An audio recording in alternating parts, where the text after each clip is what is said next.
everyone. Welcome to the Breaking the Cycle 2021 conference, where we have come together to share evidence-based methodologies and interventions in working with hardest to reach vulnerable children and families. Today is day 2 of our 2-day conference, and this is our last webinar of the day. Unfortunately, we've really been struggling with Zoom as a platform throughout the day today, so apologies if you've been struggling to connect. A number of our speakers have been struggling to connect as well. So thank you for bearing with us, and apologies that we're running late as a result.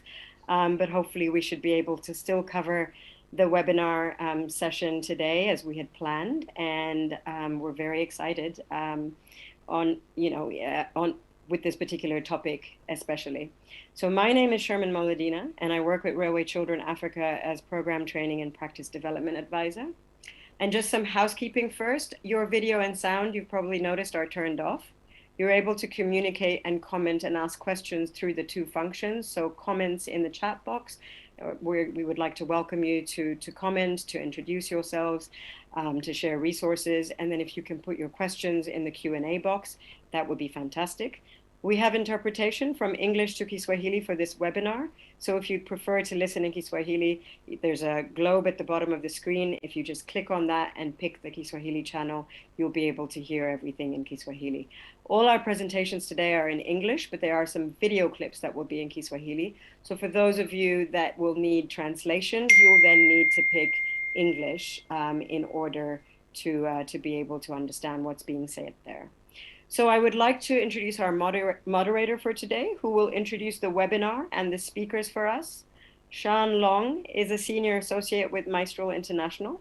She has over 25 years of experience working on issues of children affected by HIV and child protection. She has spent many years living and working in Southern Africa and is now based in the UK. She is currently working on positive parenting program design and implementation with a focus on violence prevention and gender issues in countries including Kenya, Sierra Leone, Colombia, and Guatemala. We are delighted to have you all with us today and are excited about our webinar ahead. Welcome, Shan. Thank you, Sherman, and welcome to everybody. I would like to first of all say how pleased I was when I heard that Railway Children Africa had chosen the topic of parenting. There's a growing body of evidence that parenting is one of the most important forms of support that we can provide for all children's longer term well-being and development, and for their parents and the other caregivers who work with them. For children such as the children supported by Railway Children Africa and many other organisations working in Tanzania and the region, the opportunity to work to become close again to their own families or with other adult caregivers is really important. So in this webinar, we'll have presentations on how parenting programs are being delivered in a range of settings in the region, and we look forward to sharing this wide range of experiences with you. So a little bit about how we're going to do the presentation. We've divided it into 2. There will be 3 presentations that I will introduce just now, followed by a brief question and answer, and then a further 2 sessions. So let me give you a bit of background on the first 3 presenters, and I will introduce the final presenters after our midpoint Q&A. And just on the Q&A, please feel free to start putting questions, observations, sharing your own experiences in the chat as you hear the presentations, and we can make sure that we cover as wide a range of your experience as possible. So I'd first like, the first presenter is Mr. Averina Chaula, who's a Senior Social Welfare Officer in the Ministry of Health, Community Development, Gender and Children in Tanzania. Mr. Chaula holds a diploma in education and a bachelor's degree in counselling psychology. He's worked as a teacher with Iringa District Council for 7 years, and then worked for 11 years as a social welfare officer in Njombe District Council. He's now a senior social welfare officer in the Ministry of Health, Community Development, Gender and Children. Averino is proud of launching and successfully implementing child protection interventions funded by UNICEF in the Council, and his ambition is to improve most vulnerable groups' well-being, especially children. And he will be providing an overview of the Tanzanian government's commitment to and engagement with parenting programs. His presentation is going to be followed by Mary Mushi. She's working as Training and Practice Development Officer at Railway Children Africa. Mary holds a bachelor's degree in counselling psychology and has 6 years of experience working therapeutically with children, caregivers and families. Mary is an accredited VIG practitioner, that's video interaction guidance. We're going to talk about that later in the webinar, and a training of trainers expert in a range of Railway Children Africa's parenting programs. Mary provides technical support, and her dream is seeing vulnerable children grow up in safe families and live in their life purpose. And it's for this reason she's dedicated and passionate to work with caregivers to support them become the best version of themselves that they can. The third presentation of this first group will be Ms. Lumbi Elias. Lumbi is currently the Gender and Youth Officer of USAID Kizazi Kipya's project that is being implemented by PAC Tanzania.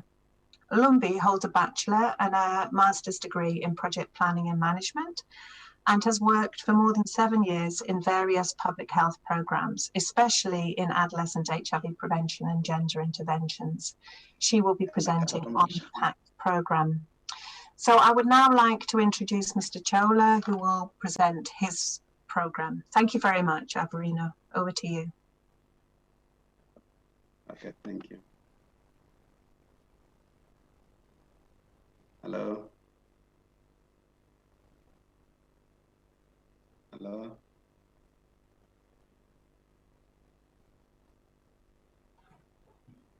Hello. Good evening, everyone. This is Averino from Ministry of Health, Community Development, and the Children Tanzania. I will be with you presenting on parenting issues. In Tanzania, we have introduced this topic known as parenting. The program is implemented all over the country. Mark, I can't control my slides, please help me.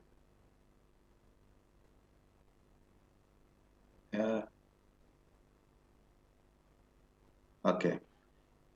Now, before introducing the program,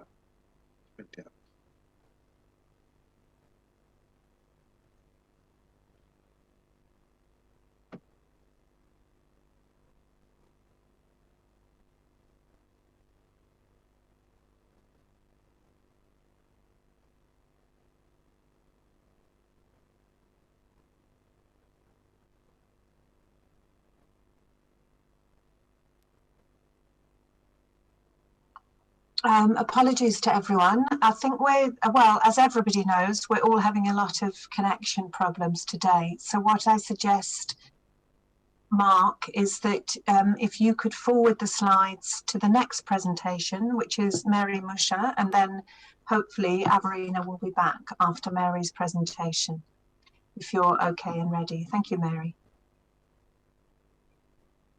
Okay, so hello everyone. My name's Mary Mushi, as I've been introduced. I'm here to share the experience of Railway Children and its partner, that is Chekasana IDWDC from Iringa, and also Akisedet from Dodoma in implementing ACT Raising Safe Kids program.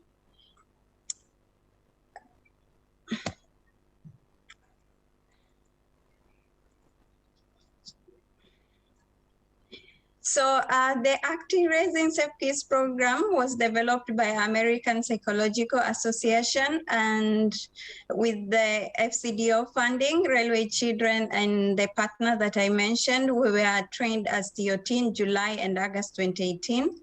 And the aim really for Railway Children in Africa, they wanted to pilot Act Raising Safe Kids program as a preventive with at-risk families as a preventive measure for children coming to street due to violence that is happening within their families.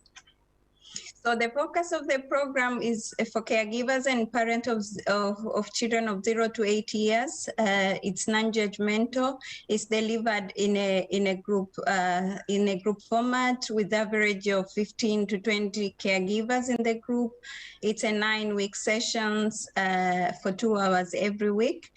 But every individual session may decide how they want to coordinate and support the group after the 9 weeks. So for example, for Railway Children Africa, we train the parents in Village Saving and Loans Association with the aim of strengthening and capacitating the economical side of the parents as well.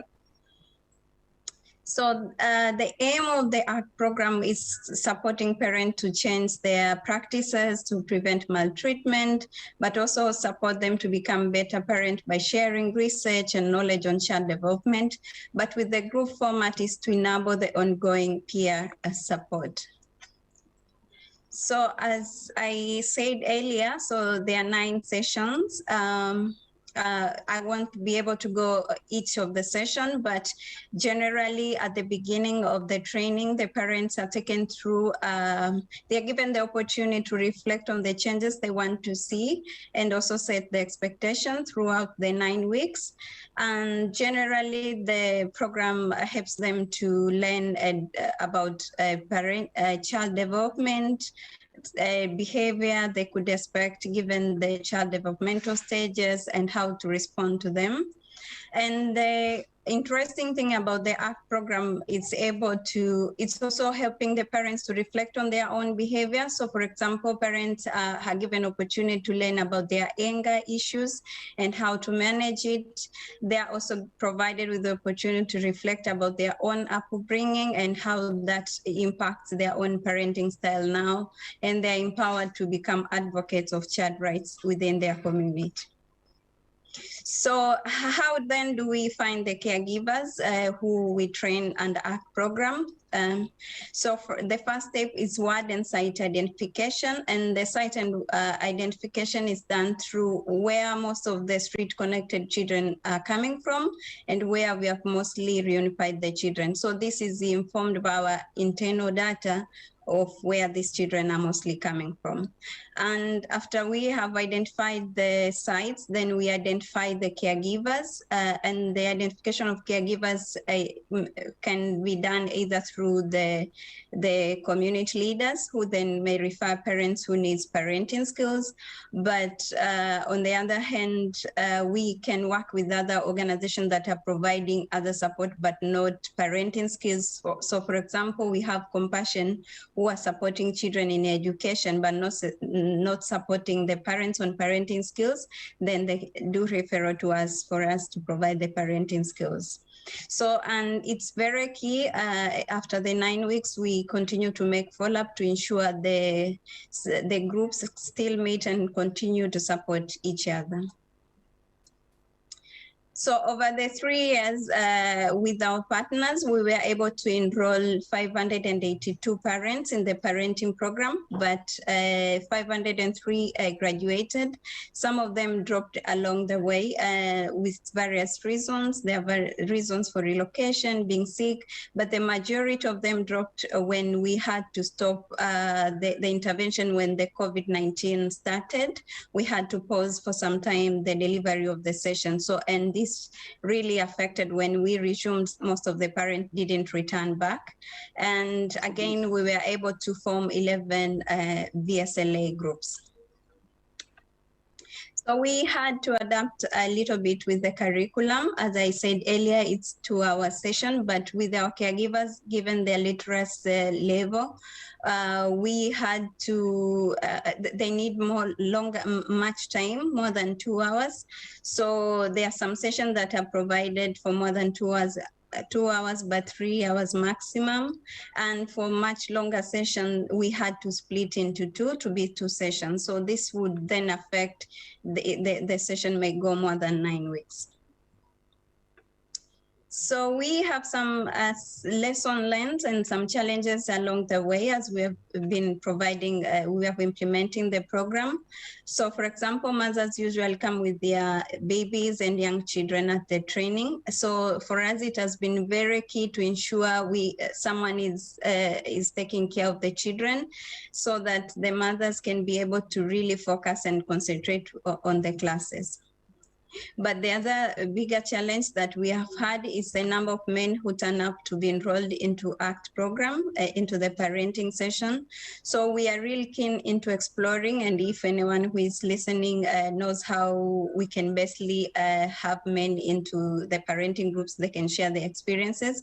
But we are really looking into how we can provide the same training and the same experiences to fathers.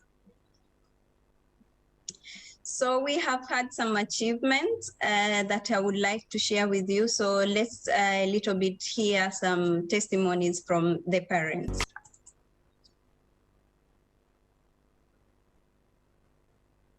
Kabla sijapata mafunzo, nilikuwa sijui kama kumpiga mtoto ni ukatili kwa watoto. Lakini baadaye nilipopata mafunzo, nikajua kwamba ukatili, kumpiga mtoto bila kumsikiliza ni ukatili. Unamwathiri mtoto kimawazo, kiakili na kimwili pia. Funza kuhusu na vyombo vya habari. Maana watoto walikuwa wanafungua TV bila mpangilio ya wazazi. Maana kuna CD zingine za kivita, CD zingine haziruhusu kwa sababu bado watoto. Kabla sijapata mafunzo ilikuwa mkali. Watoto walikuwa siwasikilize wanachotaka kama mzazi. Pia kwa sasa nawasikiliza, nataka kama madaftari yameisha, kalamu na labda kama viatu vimeisha vya kwenda shule na wasikiliza.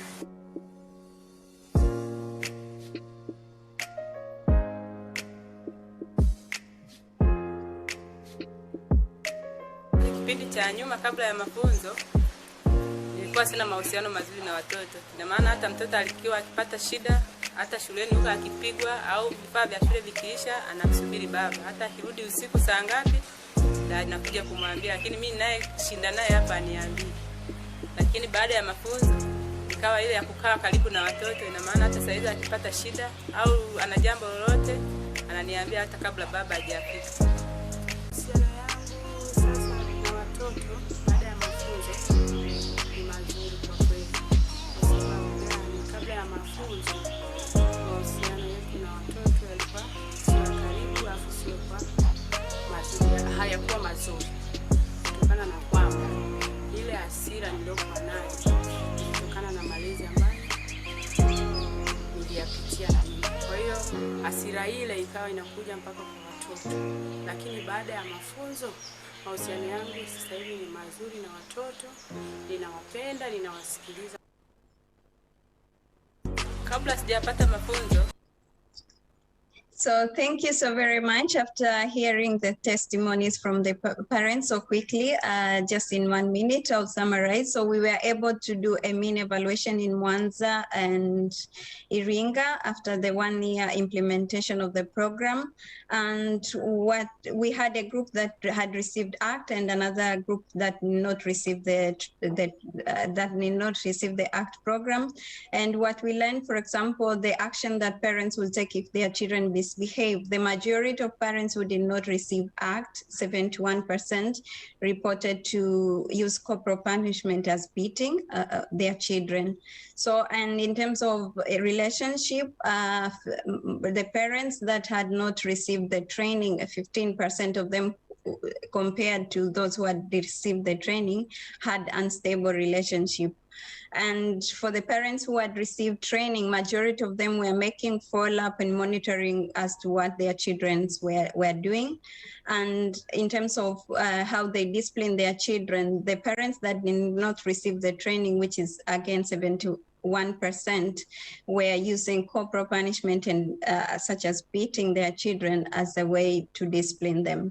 So generally, we saw with the parents that had received the training had much better results.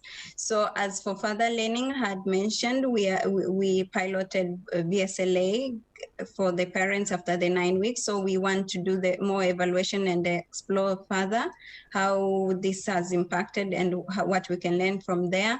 But again, as I said, the training is for caregivers of 0 to 8 years. We want to explore and learn more in terms of what we can if there are any to learn from other modules or that are providing parenting for children that are above 8 years, and how to engage more fathers in the parenting session. So thank you very much for listening. Thank you so much, Mary. And as you said, all of the information on that very interesting evaluation will be available, I believe, on the conference website, and we can confirm that at the end. Now, I would like to go back, if we're able to, with the internet connection, which is playing up today, to Mr. Chawla. And Mr. Chawla, I'd respectfully like you to, if it's possible, to cut your presentation a little bit short so that we can fit everybody in. So yeah, go through the slides that are the most important, if that's possible. Thank you. Thank you. I'm back again. I had some problems with internet. I don't know, internet or Zoom, but I'm back. As I started saying, in Tanzania, we have introduced a parenting module. In Swahili, we say Familia Bora Taifa Imara, which means healthy family, strong nation. Next. This is a sample family, father, mother, and the children. If we have this unity stronger, then we believe we will have a stronger nation. Next. Next. Yeah, theoretically, Tanzanians or children thrive well if they receive good health, good nutrition, hygiene, safe home, early stimulation, protection from any kind of abuse and violence. Girls and boys get equal opportunity, and communication between parents and children and the other caregivers. If the children are given these opportunities, basically they grow and thrive well. Next.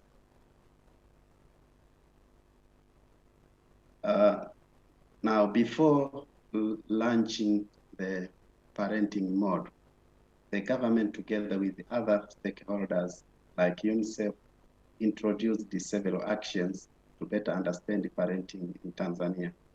And we conducted in-depth review of existing literature on parenting, consultation with stakeholders and the parents, comprehensive mapping of services and agencies working with parents. How do they do, what they face, and hence finally developing of the strategy to respond parenting and family care, which is now known as Familia Bora and Taifa Imara. Next one.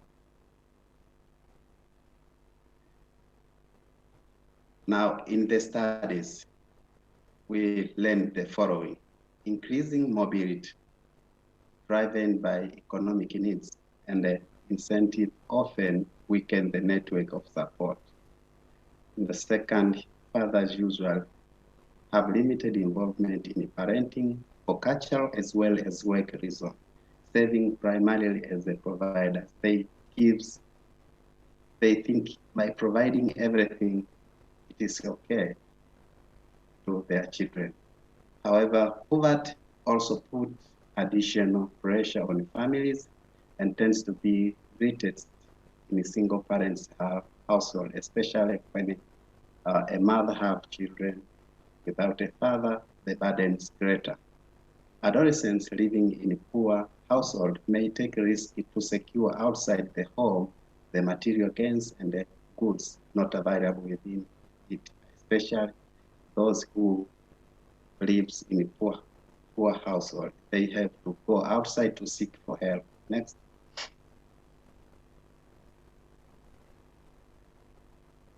Also, greater wealth is not a guarantee of good parenting. A family with wealth is not a guarantee that all children will be cared properly. Wealthy household might access better health care and school, yet parents may be too busy to build a strong relationship with their children. Gender inequality between girls and boys also a problem.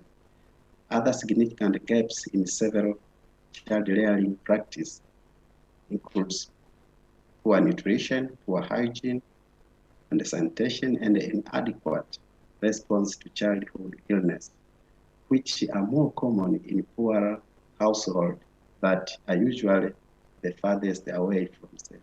These are also gaps. And finally, we have widespread HIV stigma is a cause of considerable stress and reluctance to take the test or accept and adhere to treatment. Parents are often too afraid to disclose their HIV status to each other, father to mother or mother to father, and also to disclose this state to their children. And also, sometimes it is too difficult for them to tell their children their HIV status. As a result, they give medicine without telling them what are they for. Next.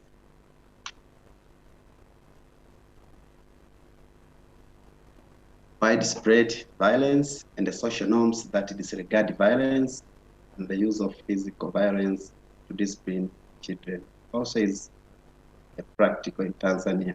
Gap in the parenting-child communication. There is poor communication between child and the parent.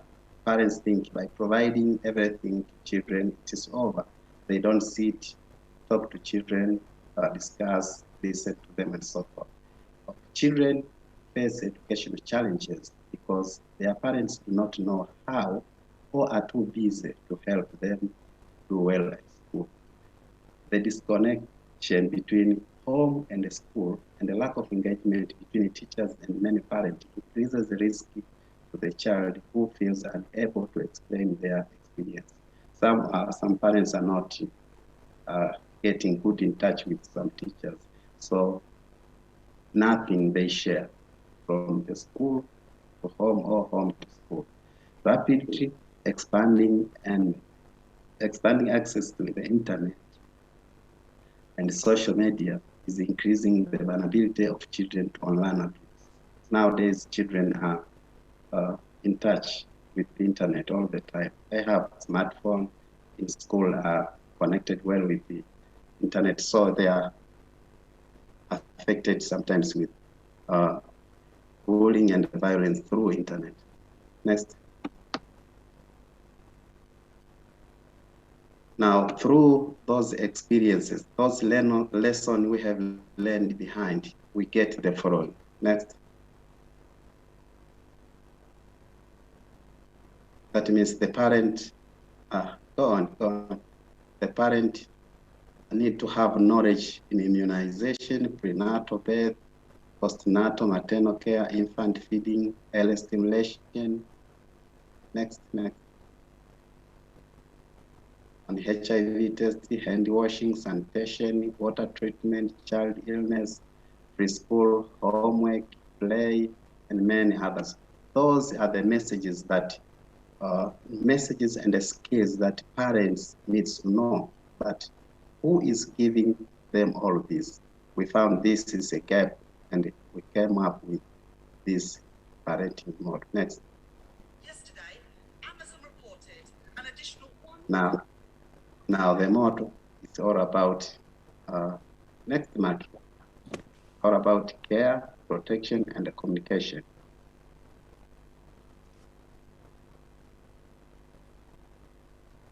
And this mode, the government is laying the foundation, is preparing the materials together with other stakeholders. Parents and caregivers are the target. The issues that we teach parents is all about care, protection, and communication. Finally, we believe at the end, we will have good family with strong nation. Next. Now, under care, what do we care?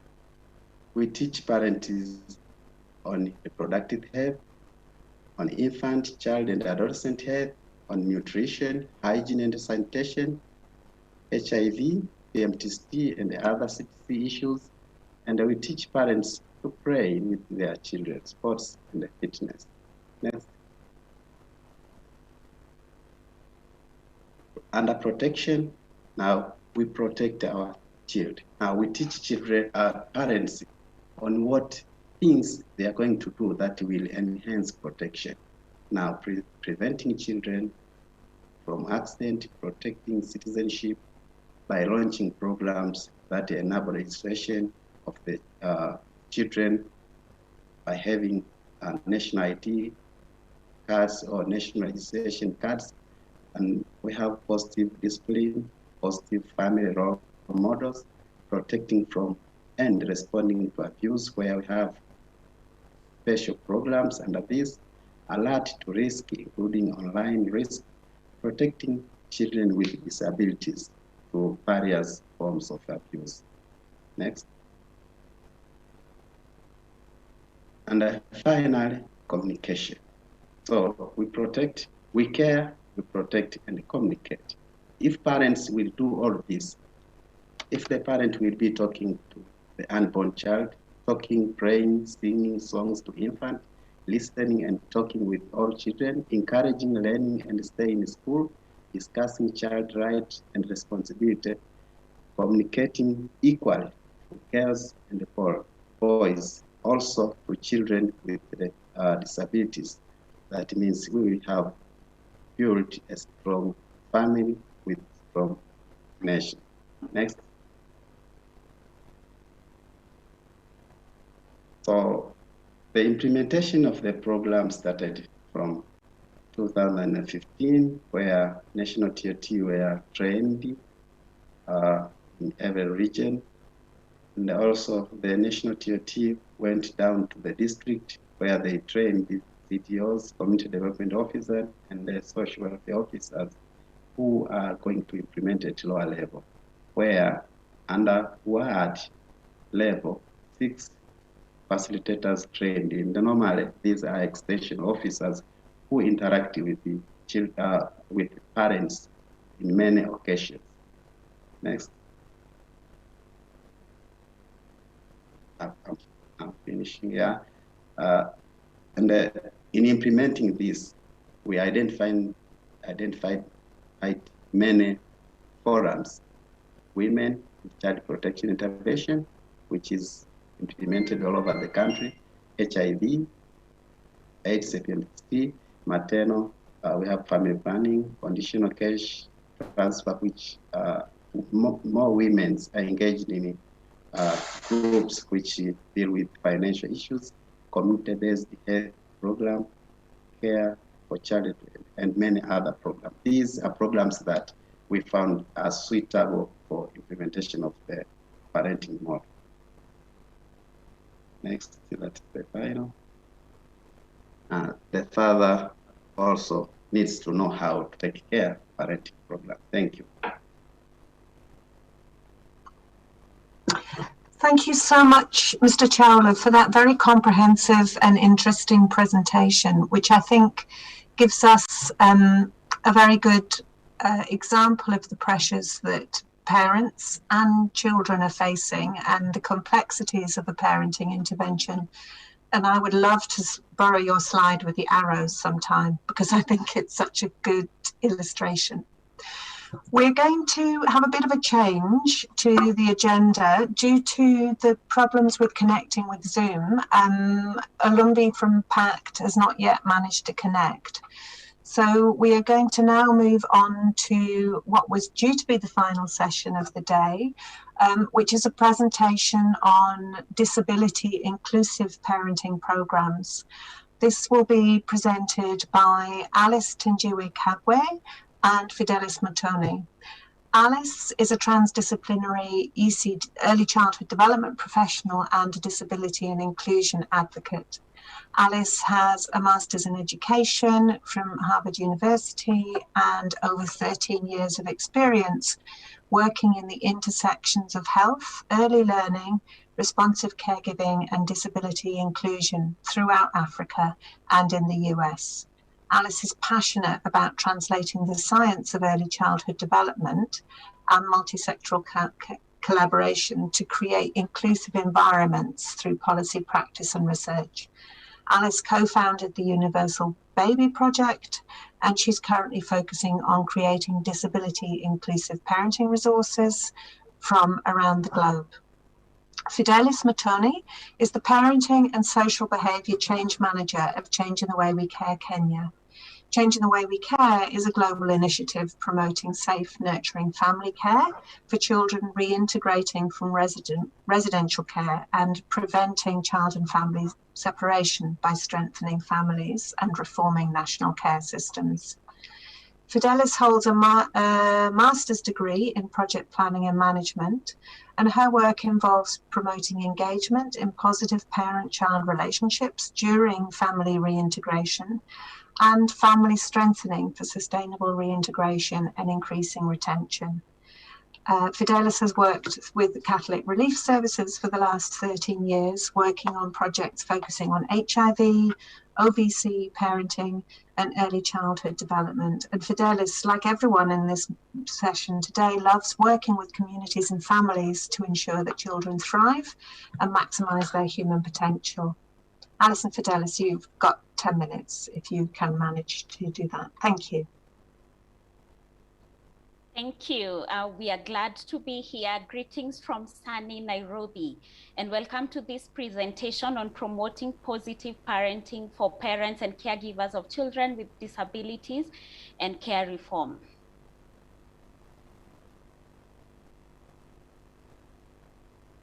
So this will be the outline of this presentation, but I'll not cover this. Next.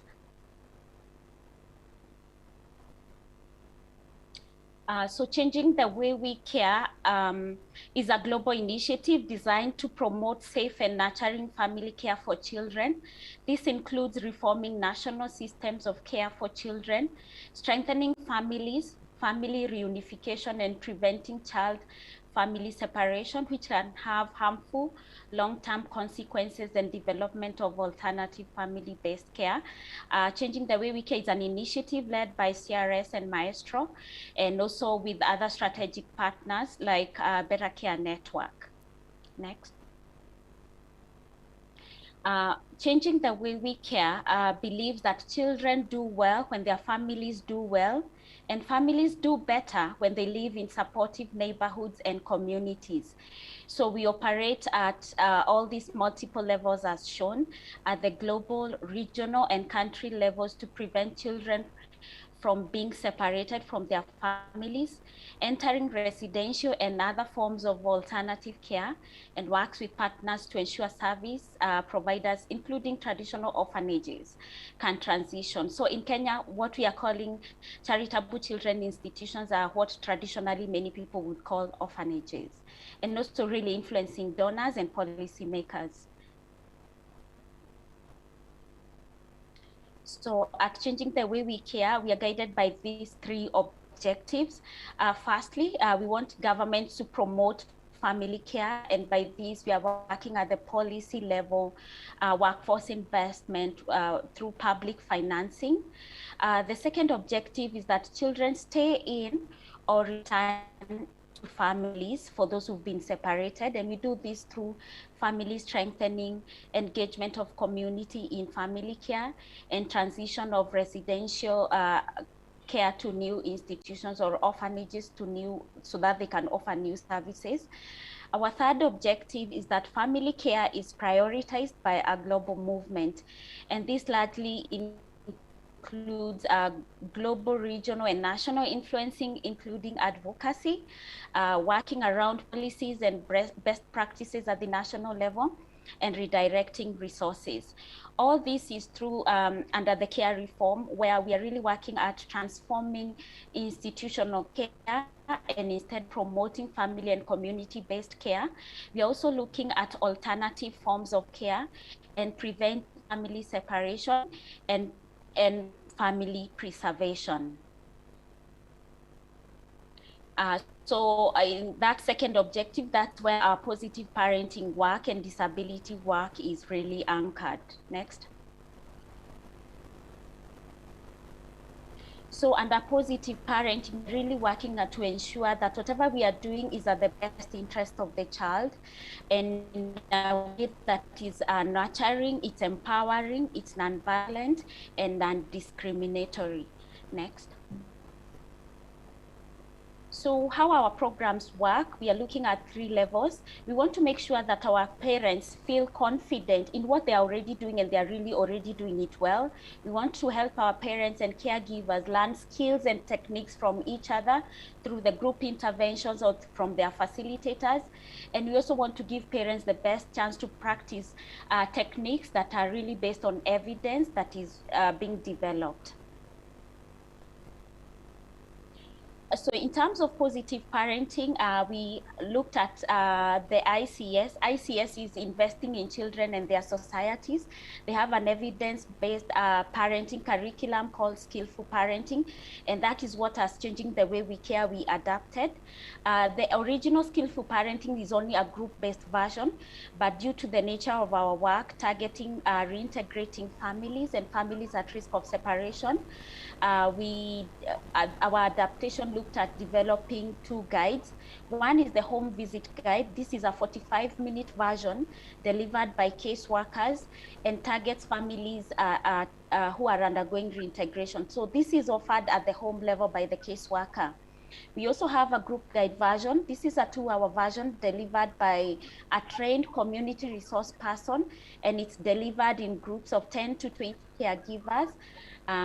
And this targets particularly families at risk of separation. So during this adaptation, the core principles and approach of skillful parenting was maintained. However, we added additional focus on information and skills relevant to families who are at risk of separation. And then when you say risk of separation, it could be because of poverty, because maybe some caregiver is not there, and those that are receiving a child from alternative care placement. By alternative care placement, it could be child who is rejoining the family from an orphanage or a charitable children institution. And so some of these parenting needs are recorded in the case plans, especially for the case of a home visit guide. And home assignments are provided so that caregivers can practice some of the skills that they are learning both at the group level and at the home visit level. Thank you.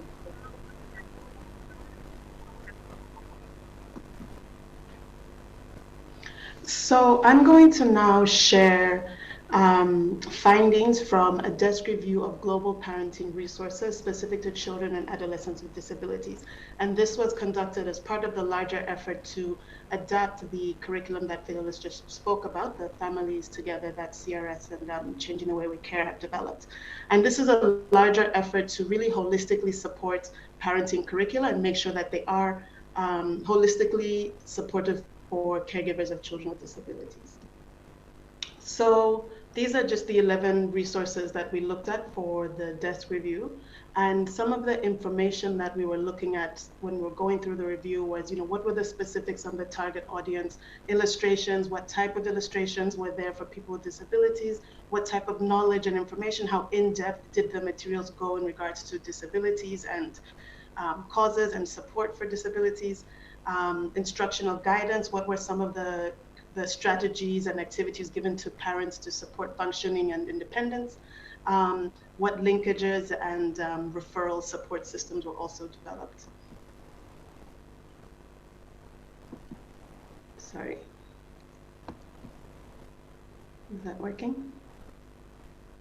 Okay, so quick highlights on the findings that we shared, that we found out.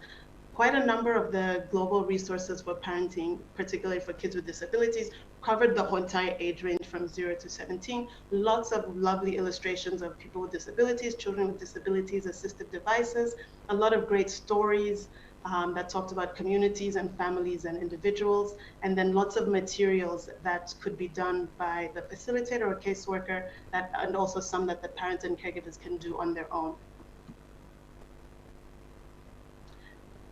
in regards to some other findings, I think this is very slow. Okay, here we are.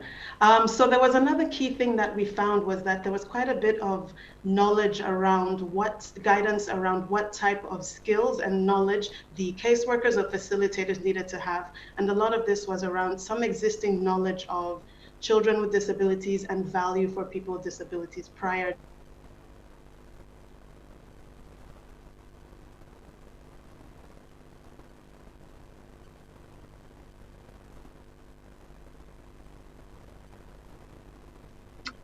Mark, yeah, what I suggest is while we wait for Alice to connect, I can either ask Fidelis to jump in and summarize, or I can...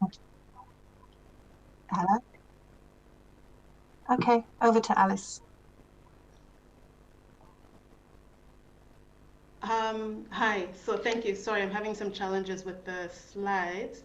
So just a quick overview on I'll just quickly highlight this. So there was lots of information about disabilities and specific types of disabilities, guidance on ensuring that the approach with working with families was very individualized and strengths-based and very family and community focused. So really looking at the larger family, not just the parents, but also other relatives and siblings. Across the age span, the younger group definitely had a focus on early intervention, early identification, and as we get older, independence and skills building. For the older adolescent group, there was some information as well around healthy relationships, independent skills, training, formal and informal work.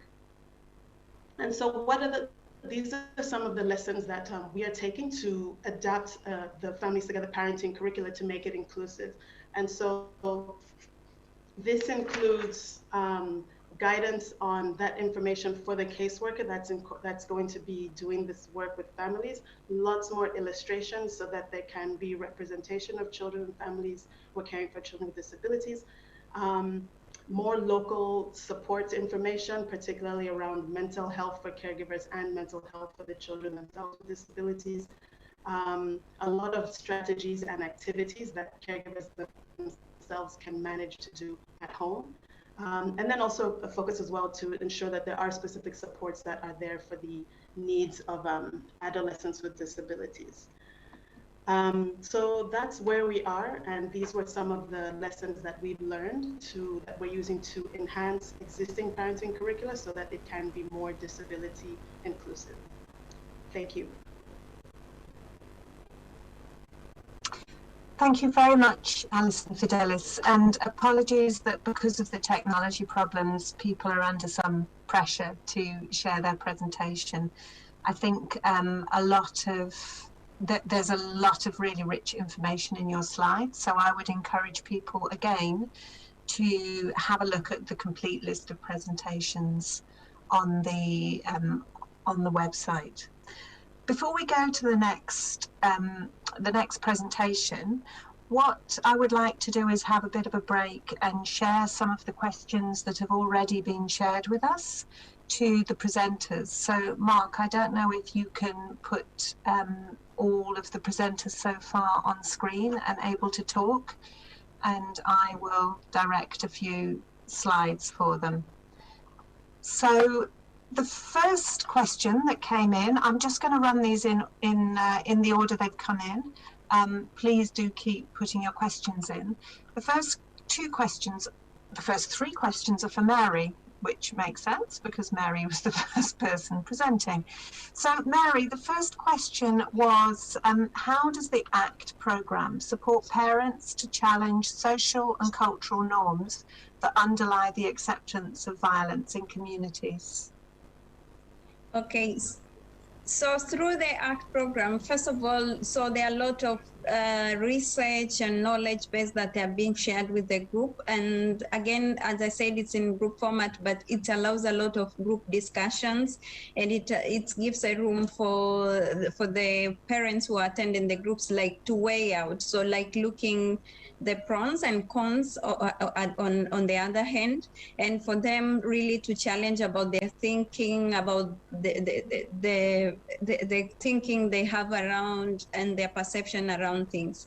So, and this knowledge that the parents get from the group, that's why we are also really focusing into coordinating the group after the 9 weeks, because they are also empowered to become advocates within their community. So through their saving and the meeting groups that they normally meet, so this is how they keep challenging each other, they keep sharing different understanding of their knowledge. So this is how we really help the parents to think about it. So for example, when they challenge about if beating is a must to be able to discipline the child, then we share with them some of the pros and cons of them doing that, and for them they really get to see, oh, okay, so this is not really helpful, and this is how they now share this or replicate the knowledge with other people within their communities. Thank you so much, Mary, for that very clear answer. I have another question, another question for you, and then a question that for everyone in general. Mary, first of all, what's done with families who continue to use beating and physical punishment after the project has been completed? So again, changing it takes time. So there's that room that we continue to provide. So, but it really depends the kind of beating that we are talking here. So if it's a safeguarding matter where the children the issue really needs to be taken up, then we'll follow the safeguarding processes. But as everyone in this who is listening here knows how beating is really normalized in our context, then we really, it's just continuing to have these conversations, and again, providing those individual support, and with time, then parents really gets to understand it's not the beating that discipline the children, it's not the beating that will lead to the children changing what I want them to change. So, but it really takes time to change, because these things are normalized and they're cultural based. Thank you, Mary. I've got a couple of questions on disability and inclusion specifically for the programs, but I think I'll pass those for a minute to some questions for Averino, and then we can cover some of the questions coming in on inclusion and disability. So, Averino, Mr. Chola, if you could answer, but maybe others could also. The question is there any government effort to impart communication skills to parents so that they manage to communicate with their children while they are still in the womb and after birth? Yeah, thank you. The government, through this parenting mode, has some topics arranged from early childhood to school age. So the parents, through ward facilitators, are given materials and are taught on how to stimulate children through the same model, parenting model.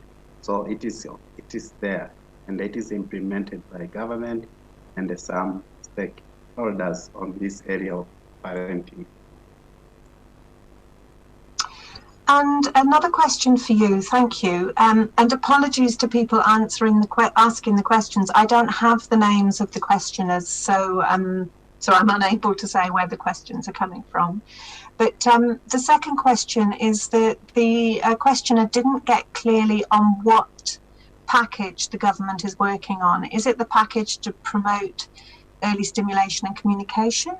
And what is the level of engagement for the private sector? Thank you. Okay. The level of engagement of the private sector is very open. And as you have seen, ACT is implementing the same project. That means it's complementing where we didn't reach as a government.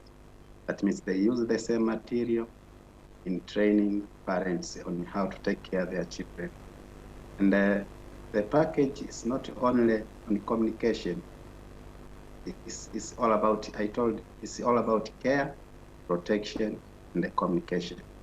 So parents are taught how to take care of children from womb, from birth, after birth, when they are going to school, and so on. then are taught on protection, how they are going to protect them from various harms at home, in schools, around their surrounding, and so on. And then strengthen communication between the parent and the children. So the program is covering all areas, all 3 areas I have mentioned. It's just because of lack of time, we cannot explain all of them clear. Thank you. And there is further information on the Railway Children Africa website. Final question for you, Averino, and then I'm going to move to some disability questions and some general questions. The question is, given the fact that the ministry has trained Government of Tanzania officials down to ward level, how effective was the trained team to further train community members to become familia bora in Tanzania? So the question is, you trained down to ward level. What was the rollout beyond ward level to family level? How did that go? Okay, thank you. As I said, we have trained to ward level. Now, those ward facilitators are the ones who are meeting the community through community groups. Some are forming groups to train, but some are using available groups in the community. We have the lending and saving groups. We have faith-based groups. We have women in clinics. When they go for clinic, and those ward facilitators can use that opportunity to reach them. As I have said, we have got other opportunities. For example, child protection interventions. Through those interventions, the ward facilitator now reach through the village to the villages where they reach community members through groups and not an individual. Thank you. Thank you. I'd now like to move over to Alice or Fidelis. One of the questions that's come in more generally about inclusion, and it's not necessarily your program, but I would be interested to know what others feel also, is talking of inclusion. How do you address gender inclusion or LGBTQ issues that arise within families? Do these cases occur? What can you do to help, and what are the challenges? So that is a more general question. Maybe Alice, if you'd be happy to start a bit, and if others want to add, that would be great. Sure, thank you for this question. I think it's very important. I think there are lots of lessons that we can learn from disability advocacy in regards to inclusion in other areas as well. And I think some of the challenges that are cross-cutting in regards to stigma, discrimination, acceptance, understanding, particularly cut across to LGBTQ plus communities as well and children. I think for gender as well, a lot of the focus with the disability inclusion angle is really to provide parents with the skills to accept their child as they are, and for them to work through their own process of acceptance and what that looks like, and also being able to validate that yes, and almost like to normalize that this can be challenging, this can be different, you didn't expect this, and so how can you walk this path of unacceptance to acceptance? And I think that cuts across with the other communities. Thank you very much, Alice. I'd like to keep on the topic of disability, unless anybody else has anything to add. The next question that came in was, how does the ACT program and Family Bora programs incorporate the aspect of caring for children with disability and mental health issues? So maybe Mary or Averino would like to speak, and then maybe Fidelis or Alice might have some additional suggestions for further considerations afterwards. Thank you. Okay, so maybe to start with for us, so because it's just 3 years and what we have been focusing on, we have been training parents, and we yes, we meet with some children, those who come with their parents during the training, but we have not really have had a case of looking into the disability, but as an organization, that is an area that we are looking to explore. And I think we can learn from other presenters who just presented about it. So we are really keen as organization to really learn how we can include disability in the ACT program. Thank you. Averino, do you have any observations about the incorporation of disability or mental health issues into Familia Bora? Yes. The Tanzania government launched the inclusion program. In every aspect, in everything we do, we include children with disabilities.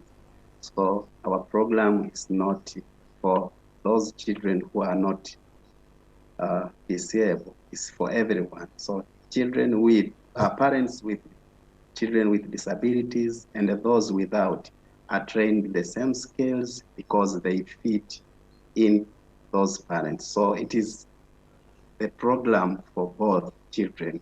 That's why in my presentation I said we are looking also on issues of inequalities. Thank you.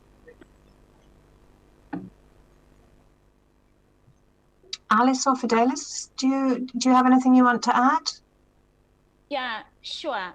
This is Fidelis from Changing the Way We Care. So here in Kenya, what we are doing with children with disability, our focus starts right from identification. In our context, many children with disability are hidden. So our focus is working with community-based resource people to help identify some of these children who may be hidden, working with ministry officials to even have their births registered. From identification, it's also really working with caregivers to help them even identify some of the earlier onsets of, for example, disability. For example, if your child is not hitting their milestones, then what does this mean for you as a caregiver or as a parent? Other than that, we also have a lot of referrals to other services because our program doesn't provide all the services. Is ongoing or linkage to cash transfer, and cash transfer is sometimes provided by the government for caregivers or for caregivers with disability or caregivers of children with disability. So linkage to cash transfers. We also have some social behavior change activities that really look at addressing some of the needs we have around children, for example, with albinism, and all that, to really challenge some of our cultural issues or norms that hinder children or caregivers with disability from fully participating. So those are some of the kind of small things that we are doing to help make sure that our projects are both inclusive and responsive to matters related to disability. Thank you. Thank you very much. That's very helpful. We have two more sets of questions. What I'm going to do is focus on one of the topics, and then we'll have time after the next presentation or presentations. We're waiting to find out about Zoom access. So we have a question that came in about, for anyone really, how do you go about measuring a reduction of violence against children and promotion of positive parenting? Are there any resources for this? There are a number of questions around violence against children and violence against women. So how do you measure it, and what elements do you do? I'm opening that question to anyone who presented.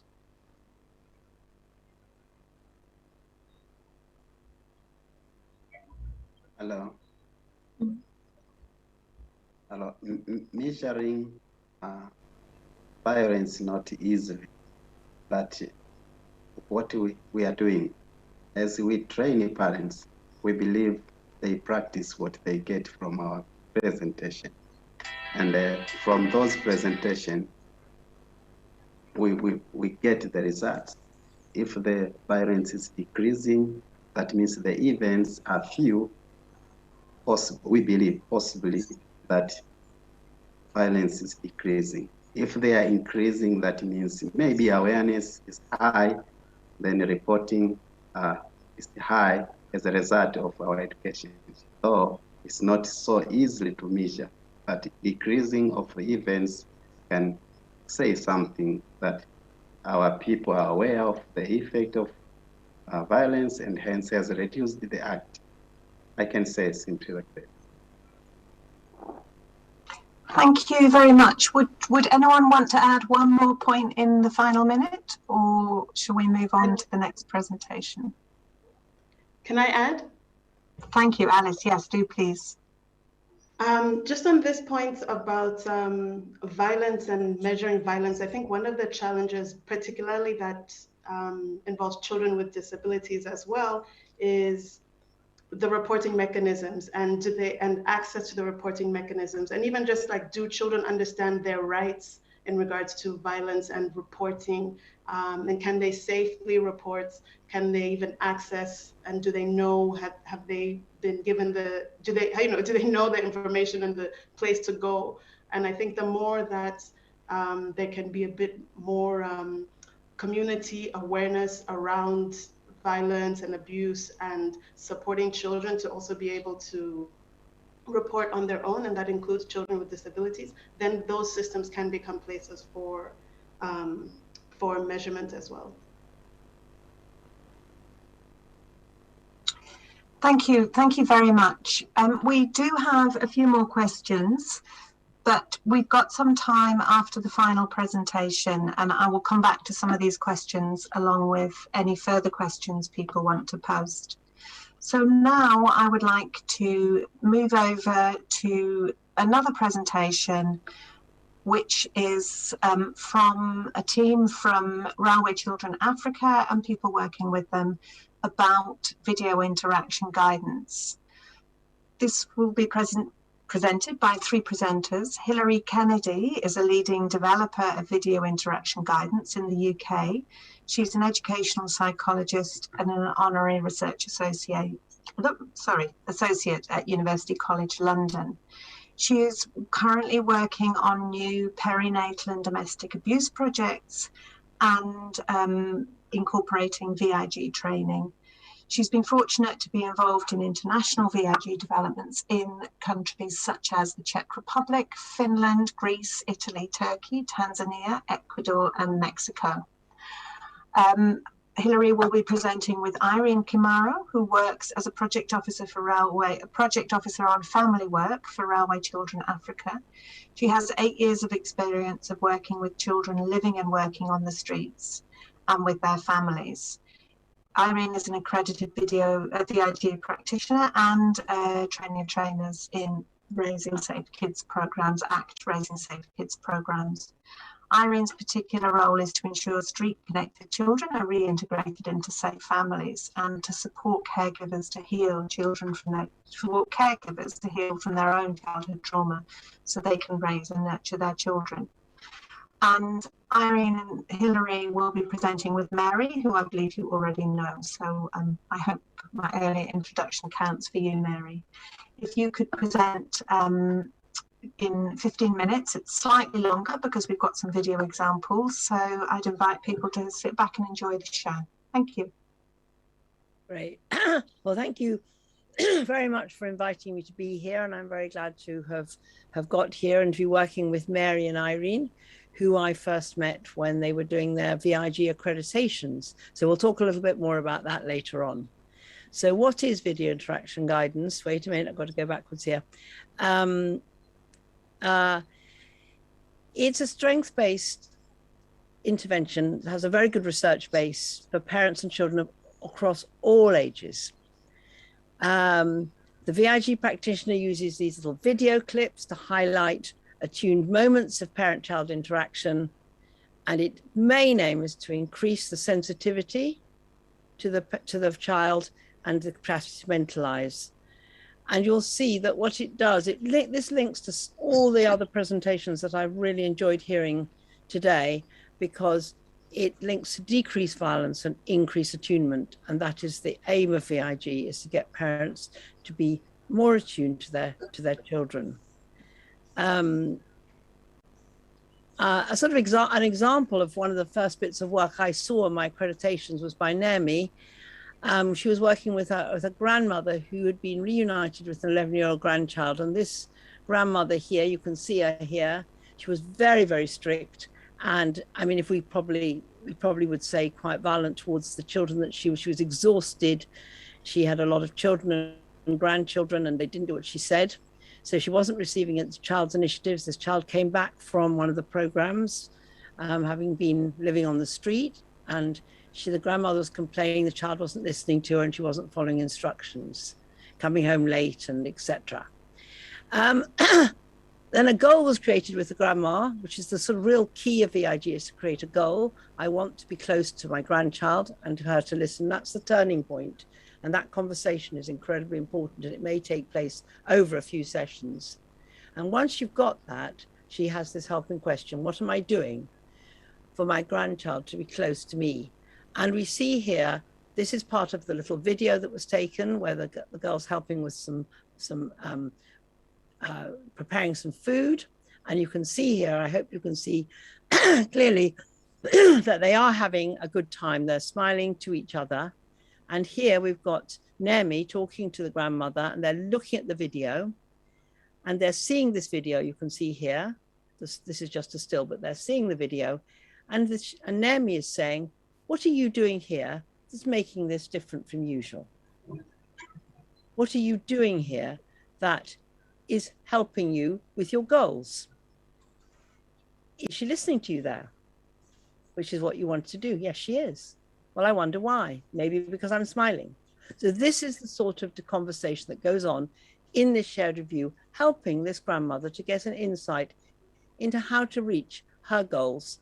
Because if she doesn't, this girl's going to disappear again and go back onto the streets, because she's not going to be happy with her grandma yelling at her and thinking she's so this is a sort of piece of work just to show you how VIG works. So there's a video taken and a clips found of a better than usual moment. We're not saying this is what's always happening. This is their goal. And then this is looked at and they're worked out. What are they doing in this better than usual moment? So let's go on. VIG was developed by a team, international team. I won't go too much into this because I think we'll skip this because of the time. But it comes from the method comes from the Netherlands, and this psychologist is Colwyn Trevathan from Edinburgh University, and they developed VIG, and I was very lucky to be trained in it. So you can hear, I want you to hear Colwyn's voice here just a little bit because he's very important to VIG, and let's see if we can get it to play. Wait a minute.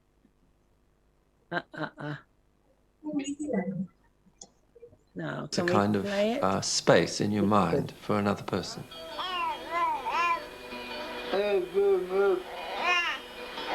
It's a kind of space in your mind for another person.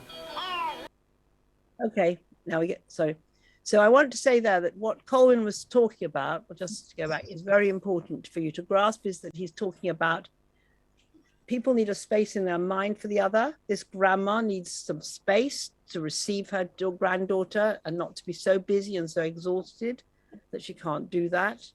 And the key thing is the receiving the child's initiative, when we saw that Turkish dad receiving his baby. And that is the key core.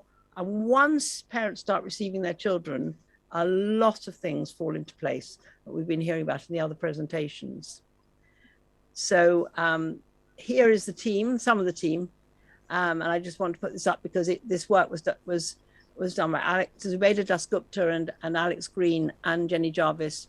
Came from the UK, came and stayed in Tanzania for 3 to 4 months, and have taken this and it's to their credit, along with the wonderful team in the various projects in Kivuku, in Chekasana, in Amani, who have taken up the VIG training. So between them, they've managed to achieve this very high standard of work on VIG, which we're really proud of. VIG is based on values of respecting, trust, and hope, and it seems very similar to all the other projects that we've been hearing about. That we are respecting the families, we're encouraging the families to respect their children. We're building trust with the families, and we want children to trust their parents, and we're having hope that things can change and that can be a better future for them. A key diagram in VIG is we're trying to move people from a no cycle to a yes cycle. Now, the no cycle is where the violence can so easily take place. Parent misses the child's initiative, the child misses the parent, and the parent gets frustrated, and they fall out. And VIG works here, trying to move people from here to here into the yes, and we'll see that in a minute when we see the videos that are coming up. So that's our aim, is to move from the no cycle to the yes cycle, and we keep that very clearly in our mind. And in order to get into the yes cycle, we're encouraging the parent to follow the child, and amazingly, the child always follows the parents once the parents follows the child. So that's a really sort of interesting thing. That mum wanted her granddaughter to follow her, but in fact, when she started following her, the granddaughter did follow her instructions. So we've got a mother with a toddler. This mother has been on the street. She's a young mum. I think she's about 15. And Irene's done this work, and she's with us today. Do you want to tell us a little bit about this, Irene?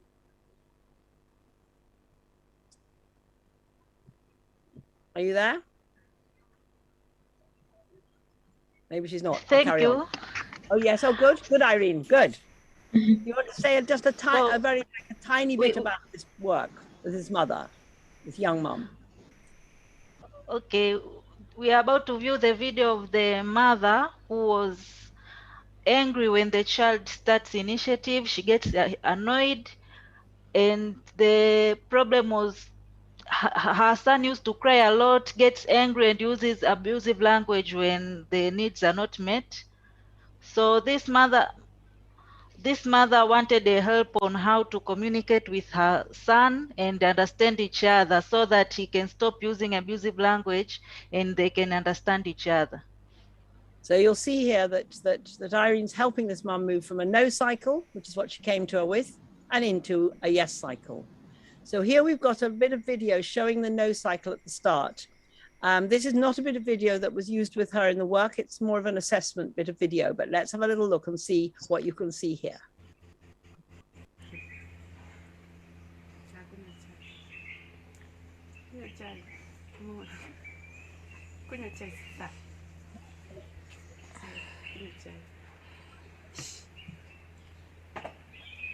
Msikilize anataka nini?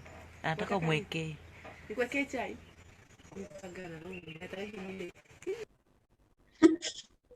So yes, go on, Irene. Or Mary. In this video, the mother misses child's initiative, where the child wanted some more tea, but mother missed it. Mother wanted the child to finish first the tea which is in the cup, but the child insisted that he wants more tea, and mother forced him to drink some tea which the child didn't want. So I directed mother that she has to listen to what the child wants. So when she took the cup to add some more tea, you can see the child was a bit relaxed. So yeah, it shows how mother missed the initiative. Yes, and Irene was there giving us a few little help, because we're trying to help people to move. We're not trying to see what they're not managing. We're trying to help them to move. And then really, after a little bit of time, we get the next, let's get on to the next slide. Yeah, here we are. Okay, wait, sorry. It's quite tricky to get these working right. Okay. Right, so here is, now it's very short, isn't it, Irene, this one? So yes, that's very short. Yeah, watch for the child's initiative and what the mother does. Just look, we always look in VIG for the child's initiative.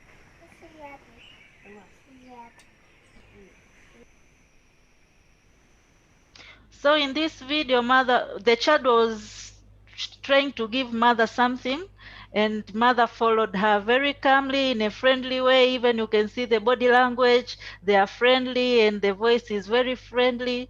So mother followed the child's lead and received the child initiative. So it shows that they are communicating well and they understand each other. Yeah, and the mum sees this video, and so now we want to know, how do we do this? Because it's almost like a bit of a miracle that the parents can move from being quite directive to their children and they can move to following their children if we manage to give them the good ideas in the shared reviews and we manage to get good clips. So now we're going to go on and see Irene in the shared review. It's very bold of her to let us see her in the shared review because we don't usually show people our work. But in VIG, we video everything we do because we are trying very hard, and you'll see Irene is doing brilliantly, to follow the parent and what she says. Follow this mother, listen to her, give her space to make initiatives, exactly the same that we're trying to encourage her with her child, and to have a conversation with her where the mother, we're not telling her what to do, we're trying to work out what she's doing and working with her so she gets active. So let's have a little look. Okay, so note how well Irene receives the mother's ideas, how mother is thinking. You can read this while we're listening. Let's go. Kumsikiliza mtoto japo hujui alikwambia nini. Kumsikiliza anataka kuongea. Uliamua kumsikiliza anachotaka kuongea. Na unavyomuona mtoto ulivyomsikiliza anachotaka kuongea, angalia jinsi alivyokuja baada ya kusikiliza. Alisikiliza mama kama vile alifurahi. Safi kabisa. Hata mimi naona alifurahi na ninaona pia amekuwa mtulivu. Ni kweli safi kabisa. Na mtoto akiwa anasikilizwa hivi anajisikiaje? Anajisikia furaha. Okay, so I just want to stop there and just say, I think it's amazing to see how happy and engaged this mother is. How really she is loving working with Irene. She's really looking and seeing what she's seeing, and she's trying to see what she's doing and working well. And I'll just go on to the last one because I just wanted to see these videos and then let Irene comment. Want to go on to the next slide. Let's just see if we can get there. Yes, so we're talking about this mum seeing herself as a caring mother, which is a very different concept to what she started. So let's go. Kumbe anafikiria kuwa na mama anayemjali. Safi kabisa. Na unavyomuona mtoto unavyomsikiliza hivi na kumuelewa. Na ulikuwa unasema kwa sababu hii pia ni video ya mwisho, na ulikuwa unatamani kuona mtoto anapunguza matusi, anapunguza hasira na kulia. Ukiwa unamsikiliza hivi na mkaongea hivi, anafanya vile tena.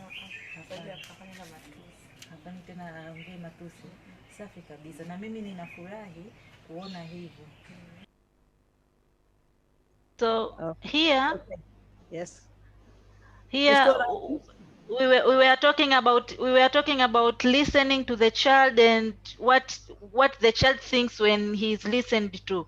So mother said that the child feels like I'm a caring mother, and also I asked her, because the goal was to stop a child from using abusive language and insulting mother. I asked her if when you are listening to a child, does he use abusive language or does he use insults when communicating? Mother said he don't use that language when they are listening to each other, and when they understand each other, the child doesn't insult mother again. So Irene, it's an amazing thing because this is a young mother, and now she started off in this way, and hopefully throughout the next year and 2 years she can develop, because the ideas from VIG are appropriate for every age group. As we saw it was fine for the granny. So let's hand over to Mary to just summarize the outcomes quickly. Okay. We can manage in 5 minutes. Okay, great, Mary.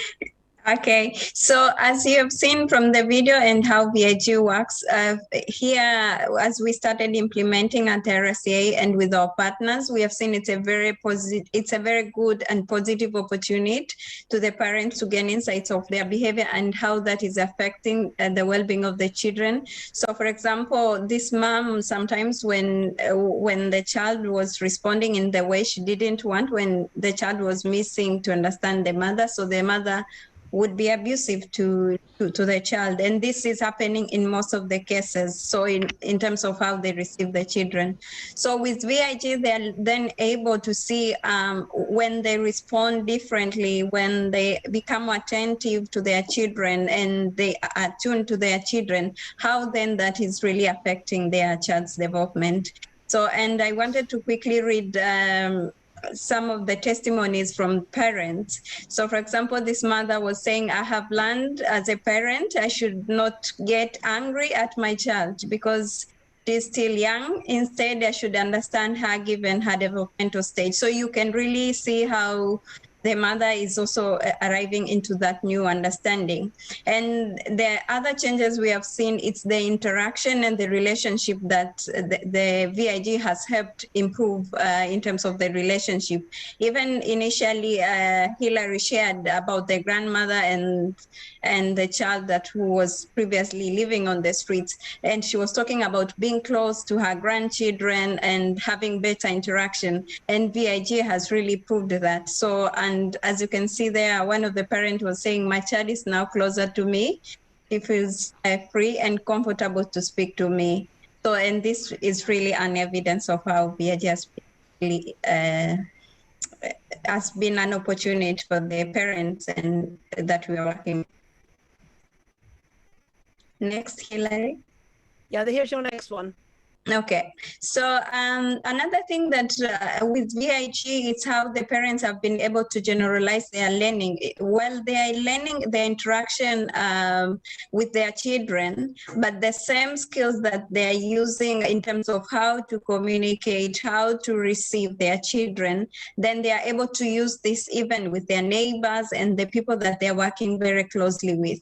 So, and we have had parents who are also reporting to have improved relationship with their neighbors. They are able to speak more openly and calmly, especially when they, for example, make school follow-ups for their children.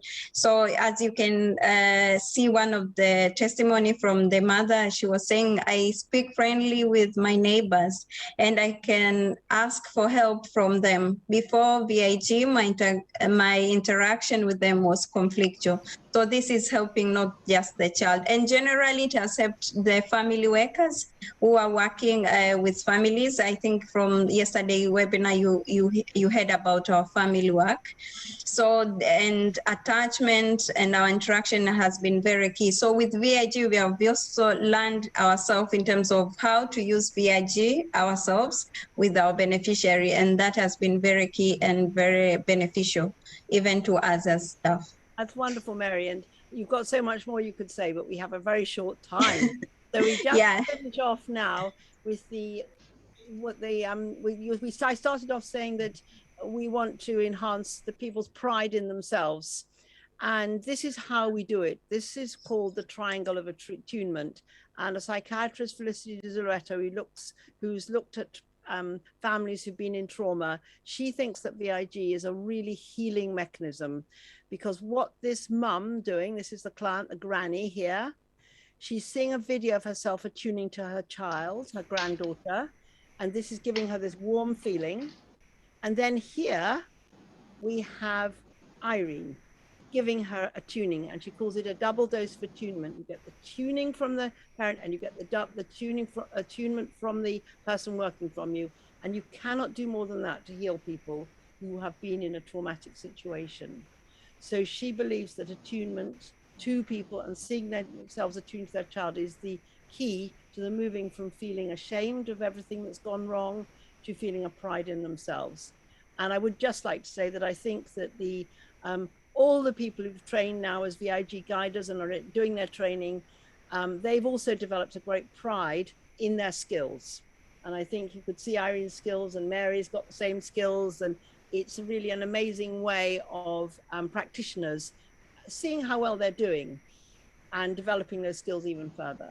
So I think this is the end of our presentation.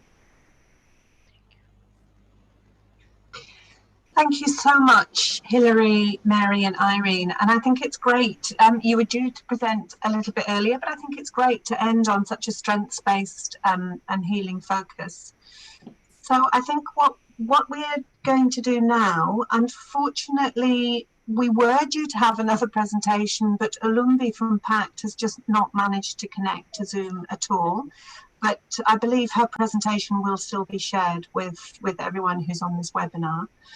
What we will do now is have 15 minutes of Q&A. I've still got a few questions that were asked earlier that haven't been finished, and then we'll just have a summary.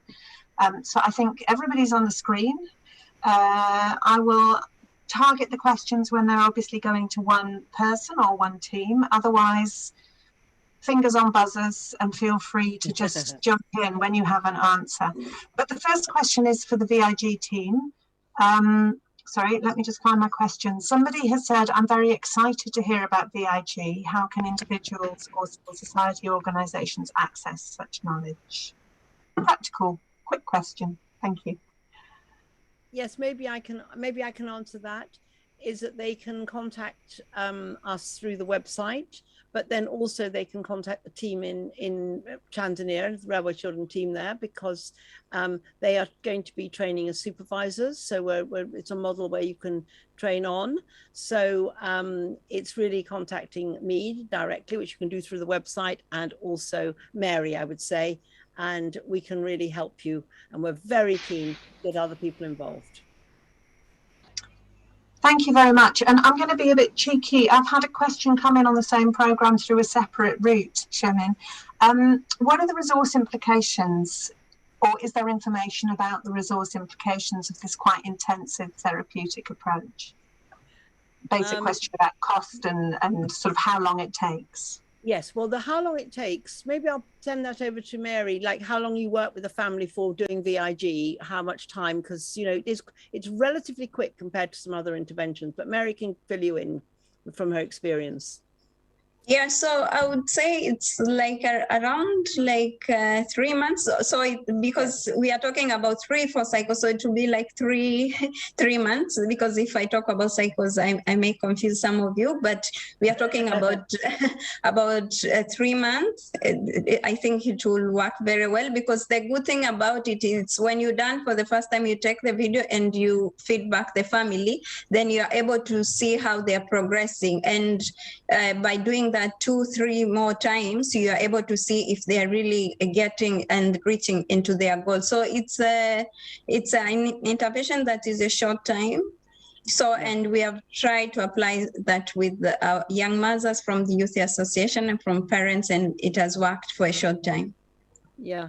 The resource implications are, you know, there's a course. And we negotiate with everyone now just individually, and we try to keep our costs down as low as we possibly can. Because we've started working so much online, this can keep our costs down, because we traveled to Tanzania. I didn't, but I have traveled to Tanzania, but that actually cost quite a lot more, because although people did it voluntarily in their own time, they had to fly there and stay there and live there. Now I think we can offer things more, you know, more efficiently online. The course is working very well online, and we can, you know, so I think that, but in the UK, the cost of the training is, I mean, I'm just giving you the highest cost possible, is 2,000 per person who trains. That's the very highest cost if you do it through the Tavistock Centre in London. For the Railway Children, we were doing it at about half that price. But the training takes 18 months to 2 years. Would you agree, Mary? That's the sort of length of time. Yeah. And you have monthly supervision throughout that. So it's a course plus a lot of supervision plus training days. Thank you. Yeah, sorry, thank you. I'm just conscious that we have a few other questions coming in, so I wanted, sorry, but thank you. And it's great to be able to follow up with some of that information. I'm going to go back to some of the questions that came in earlier. We had a question that was specifically around domestic violence and abuse. The question is, and this is for anyone, I think, possibly Averino might be the first person to be able to deal with this. On family care, how do we deal with families who are facing domestic violence? It's known that most family members never provide support during legal processes due to fear until the prosecuted family member is convicted. How do you deal with such cases? So the question is about, you know, that very tangible case management. If domestic violence is disclosed, how can you support the people and their broader family? Anyone, please feel free to jump in. The intervention of violence is a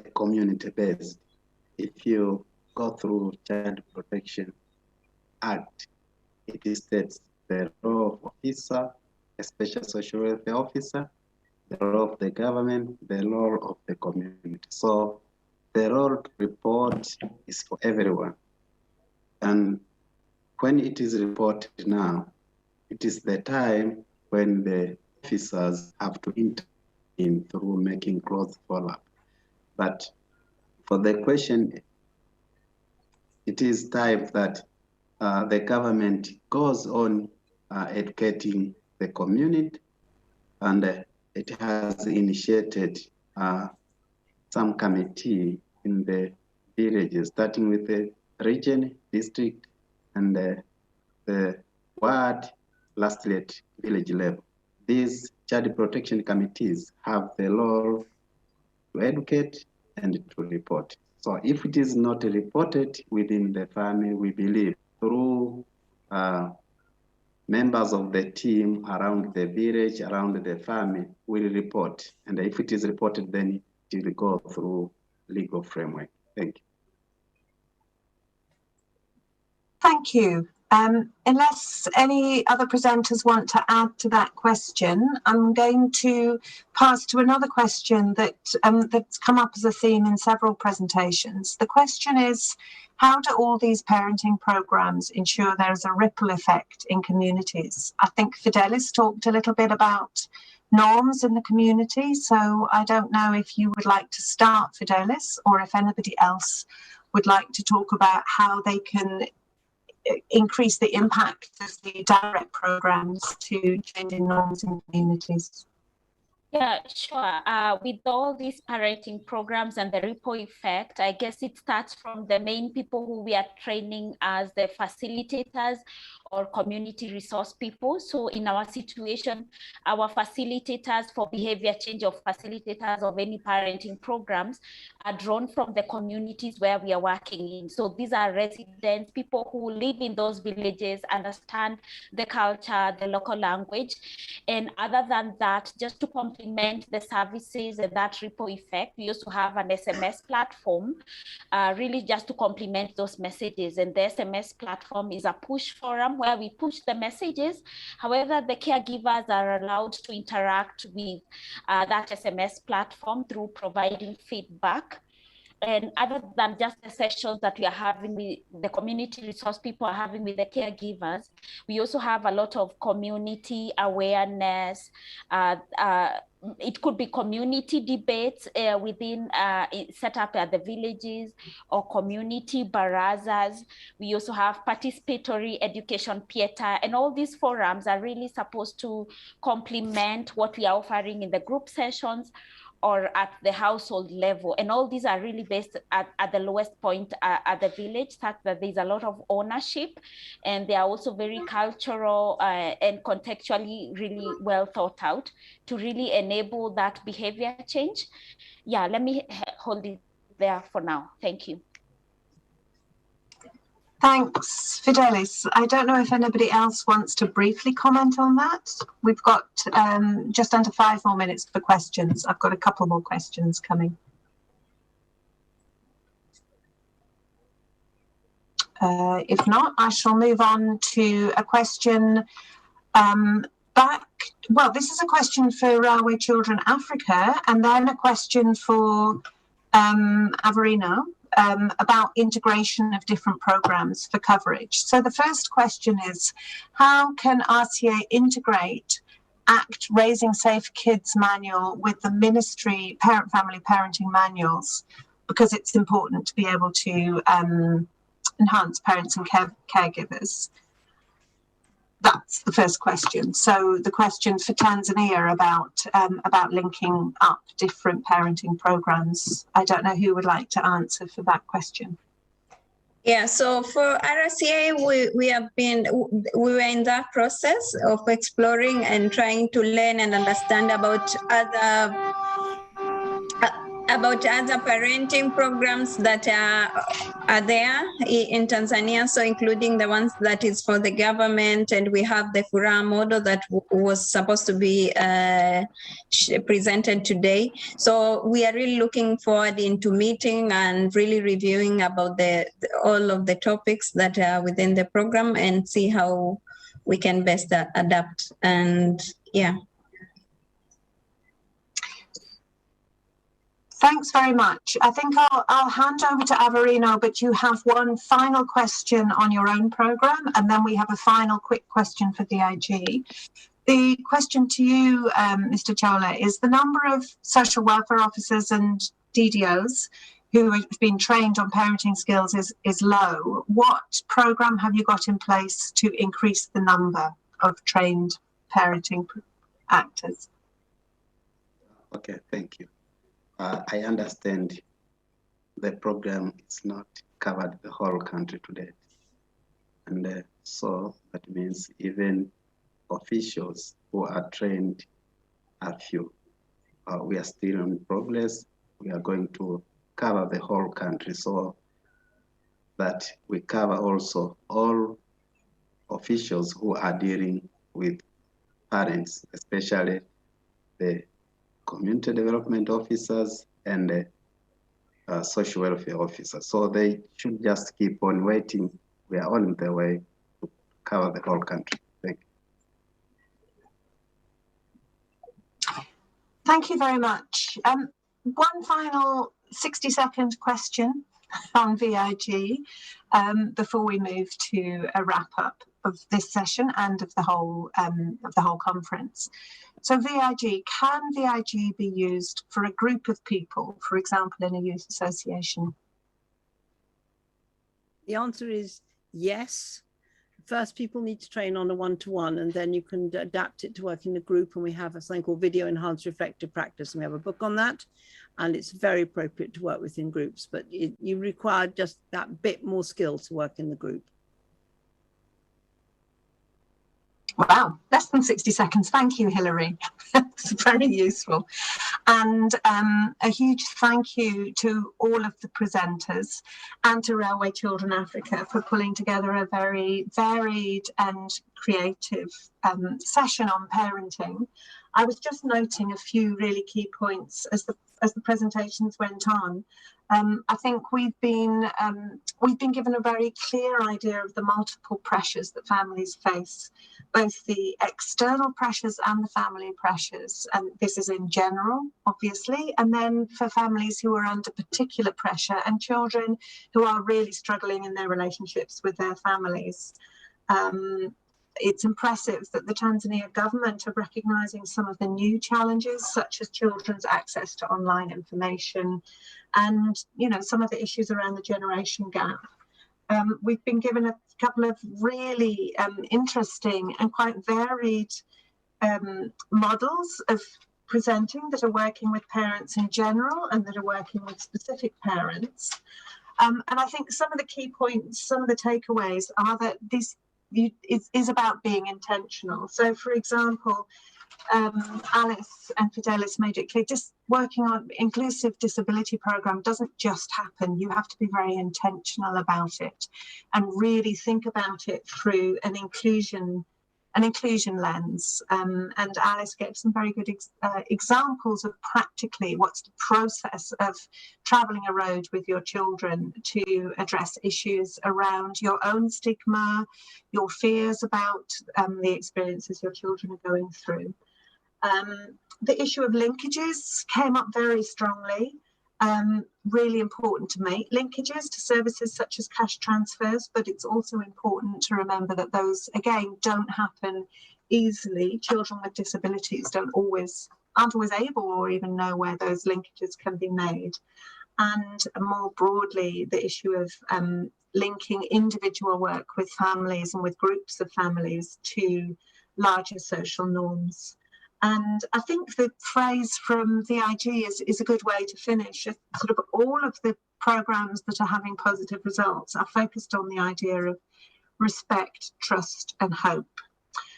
So I think Railway Children Africa have put some key resources up on the website. You will have access to these webinars and links to further programs to find out more about all of the programs that are happening.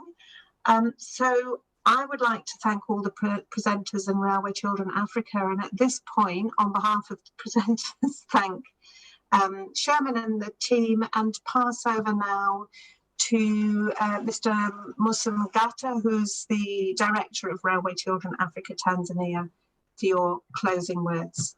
Thank you. Hello, everyone.